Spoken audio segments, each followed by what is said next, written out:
안녕하세요. 썸머입니다.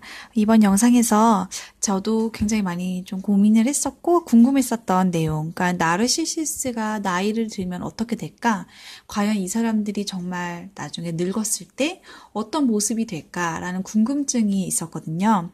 그래서 이런 내용을 좀 찾아봤고, 또 제가 알고 있는 나르시시스트, 그리고 저에게 상담을 하셨던 그런 분들의 나르시시스트의 그런 경우, 케이스들을 또 많이 고려를 해서 내용을 준비를 해봤습니다. 많은 분들이 궁금해하실 것 같아요. 과연 이 사람들이 나이가 들어서 어떻게 될까? 10년 뒤, 20년 뒤, 이 사람들은 과연 어떤 모습일까? 그래서 나르시시스트들이 사는 그런 일생의 어떤 패턴, 시간대별로의 그런 생활 패턴이 굉장히 비슷한 점이 많이 있거든요. 그래서 그들의 일생을 한번 오늘 보도록 하겠습니다. 자, 첫 번째는 그들은 결국에는 모든 관계에 실패를 겪게 됩니다. 결혼 생활이라든지 직장 생활이라든지. 자, 이들은 처음에는 물론 좀 잘할 수 있어요. 왜냐면 가면을 쓰고 사람들을 대하기 때문이죠. 하지만 굉장히 기복이 심한 이 업앤다운이 계속해서 반복을 하게 되고요. 모든 관계에서 실패를 하게 되면 이 나르시시스트 본인이 이제 그 뇌에 굉장히 이제 어떤 손상을 받게 됩니다. 자, 이들이 나르시시스트와 처음엔 나르시시스트가 매력적이고 적극적이고 어떤 장점을 보고 친하게 지냈었던 희생자나 이들의 자녀나 이들의 가족들이 점차 나르시시스트가 가지게 되는 행동이 이상하다는 것을 알게 됩니다. 이들의 행동의 패턴을 결국엔 알아차리게 됩니다. 나르시시스트는 주변 사람들에게 비난을 전가하고 모욕적인 언행을 하며 굉장히 통제하려고 하고, 또 자신이 원하는 것을 줬을 때는 잠깐의 행복한 기간, 허니문 기간을 주지만 다시 이 학대가 반복되는 이들의 나르시시스의 행동의 패턴을 주변 사람들은 결국에 알아차리게 됩니다. 그리고 이들은 그렇기 때문에 이제 이 나르시시스가 젊었을 때는 리더였고 인기가 많은 사람이었을지라도 시간이 지나면서 점점 이 사람의 주변에는 사람이 없어지고 나르시시스가 학대할 수 있는 그런 사람이 점점 줄어들게 된다는 것입니다. 자, 가장 중요한 것은 나르시시스는 자기 스스로를 반성할 수 있는 그런 능력이 없다는 것입니다. 그러니까 이 나르시시스가 아무리 자기가 괜찮은 사람이고 멋진 사람이고 얼마나 훌륭한 사람인지, 얼마나 괜찮고 대단한 사람인지, 어떤 능력이 있는 사람인지, 자기가 얼마나 아무리 이 사람이 가면을 쓰고 그것을 말해봤자 결국에는 시간이 흐르면 주변에 있는 사람들이 나르시시스의 본질, 이 사람이 어떤 사람인지를 알아차리고 희생자들이 나르시시스를 결국에 떠나게 된다는 것입니다. 그래서 이 나르시시스가 하는 행동이라는 것은 황새가 이렇게 모래에다가 머리를 박고 나 안 보이지? 이렇게 하는 그런 것처럼 그런 어리석은 행동을 반복하는 것 뿐입니다. 그리고 나르시시스는 대부분 젊음과 본인의 외모에 굉장한 집착을 하게 됩니다.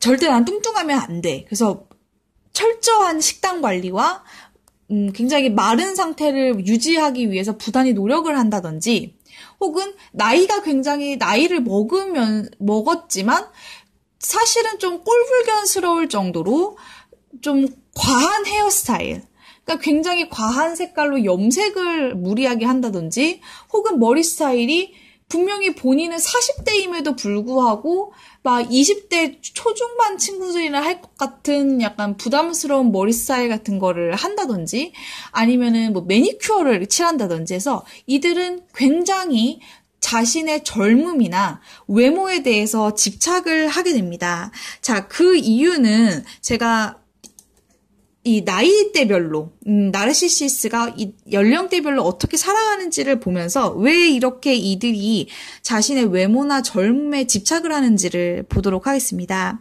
자, 이들은 어렸을 때 혹은 이제 초기 성인기 20대 이때는 굉장히 주변 사람들에게 매력적인 사람이나 멋진 사람으로 보여지게 됩니다. 리더십이 있고 적극적이고 말을 잘하고 사교적인 이런 성격을 가지고 있죠. 자, 하지만 이들은 이 20대, 30대를 일반 사람들과는 굉장히 다르게 보냅니다. 자, 보통 사람들은 이 20대, 30대 때 정신적으로 성숙하게 됩니다. 하지만 나르시시스는 다른 사람을 어떻게 학대하고, 어떻게 조종하고, 어떻게 통제하고, 어떻게 비난하는지를 학습을 합니다. 그렇기 때문에 이 20대, 30대 때 배우게 되는 이런 인격적인 성숙, 우리가 보통 생각하는 그런 성숙이 이루어지지를 않습니다. 그리고 40대가 되면은 이들이 가지고 있었던 장점이 뭐죠? 나의 매력. 나는 굉장히 키가 커. 나는 굉장히 날씬해. 혹은 뭐 나는 굉장히 어려. 나는 젊은 사람이야. 나는 귀여워. 이랬었던 그 본인의 매력을 40대가 되면은 점차 이들은 이것을 잃게 됩니다. 그렇기 때문에 이들은 다른 사람을 유인할 수 있는 방법이 없는 거예요. 그래서 굉장히 이들이 외모나 몸매나 젊음, 이런 나이에 아주 집착을 하게 됩니다. 이런 경우들이 굉장히 많이 있어요. 그러니까 나이가 들지만 좀 젊은 이성인들이 있잖아요. 젊은 이성들한테 굉장히 성적으로 이렇게 어필하려고 하는 거예요. 근데 그 사람들 입장에 당연히 기분이 나쁘죠. 자기보다 나이가 훨씬 많은 사람이 그런 행동을 하니까.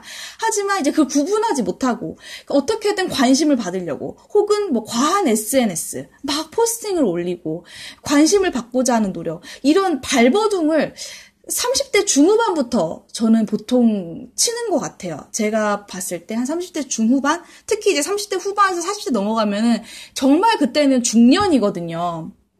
그래서 내가 가지고 있는 사실 그런 매력이 많이 사라지게 되는 시기입니다.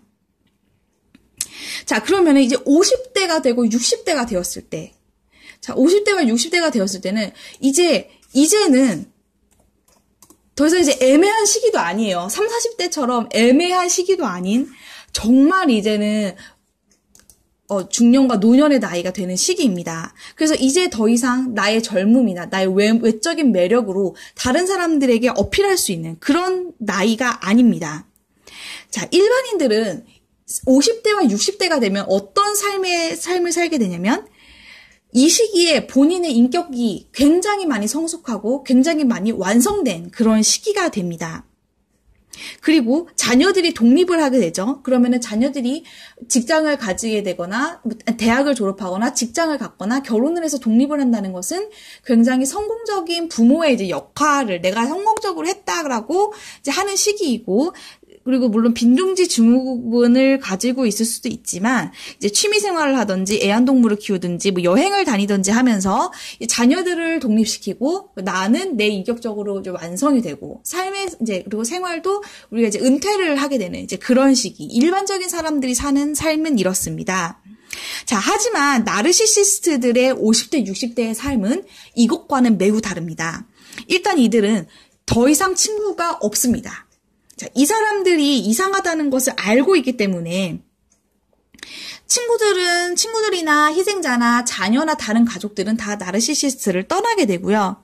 그리고 이들이 다른 사람에게 끼칠 수 있는 영향력도 매우 작아집니다. 왜냐하면 이 사람들의 말을 아무도 믿어주지 않기 때문이죠. 자, 하지만 이 사람들이 영향력을 잃는다고 해서 이 사람들이 변화되었다는 뜻은 절대 아닙니다. 영향력이 줄어들고, 그리고 이것이 잘 성공하지 않는다는 것 뿐이지 끊임없이 다른 사람을 조종하려고 하고 비난을 전가하려고 하고 통제하려는 시도는 계속해서 합니다. 자, 나르시시스트가 정말 50대가 됐으면 이들은 이제 지푸라기라도 잡는, 물에 빠진 사람이 정말 지푸라기라도 잡으려는 그런 심정이 됩니다. 그래서 정말 눈에 보이는 대로 정말 아무나도 정말 잡으려고 하면서 발버둥을 치게 됩니다. 하지만 나르시시스트 혹은 소시오패스는 결코 이들의 본질이 변화될 수가 없습니다. 왜냐하면 뇌가 일반인처럼 정상적으로 작동할 수가 없기 때문입니다. 자, 이들의 삶은 다람쥐가 쳇바퀴 돌듯이 계속해서 끊임없이 반복되는 삶입니다. 다람쥐가 쳇바퀴 도는 듯 혹은 메비우스의 띠같이 이 영원한 굴레입니다.